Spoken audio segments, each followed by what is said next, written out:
Okay, let's move on to the recording side of things now. So by default, these units are designed to record all day, every day.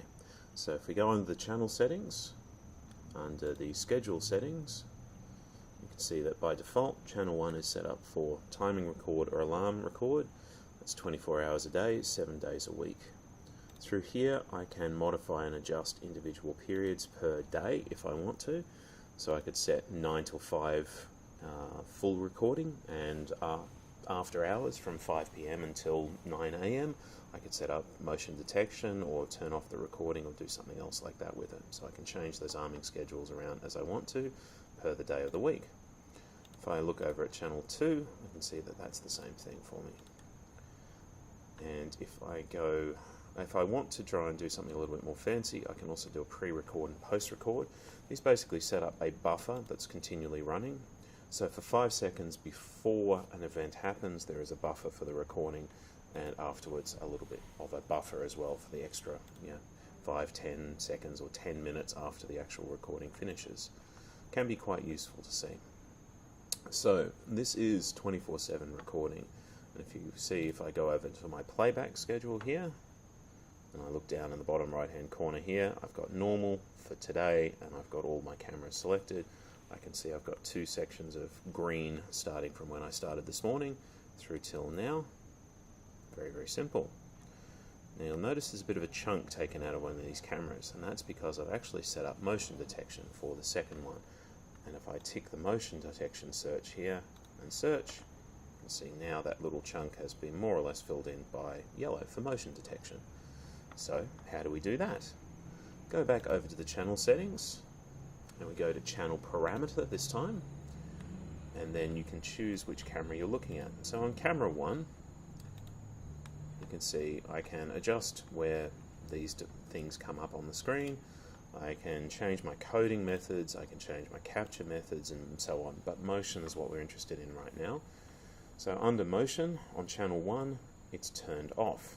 If I go to channel 2, motion detection is turned on. Now, in here, we've got the sensitivity level for it. We've got an arming schedule, so I can set motion for particular periods of time if I wanted to. Again, any day of the week that I choose. I can do different things with the motion, so I can trigger different types of effects when it happens. So I could email it when the motion goes off. I could make an audible warning through this thing, so it would beep at us. An alarm on monitor, so this comes up on the screen to show when there's been a motion detection event. So I think if I do this in the background here, wave my hand in front of it, no, it's not going to come up on this screen, probably just on the preview screen.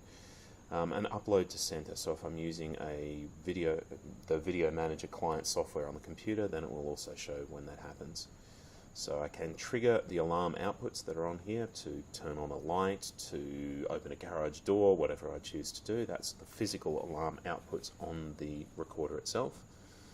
I can switch my preview, so if the motion goes off on channel 2, I could switch it from there. What I've got it setting to do is when the motion goes off on channel 2, it starts recording on channel 2. That's the default. When motion detection is turned on a channel, it turns on the recording for that channel.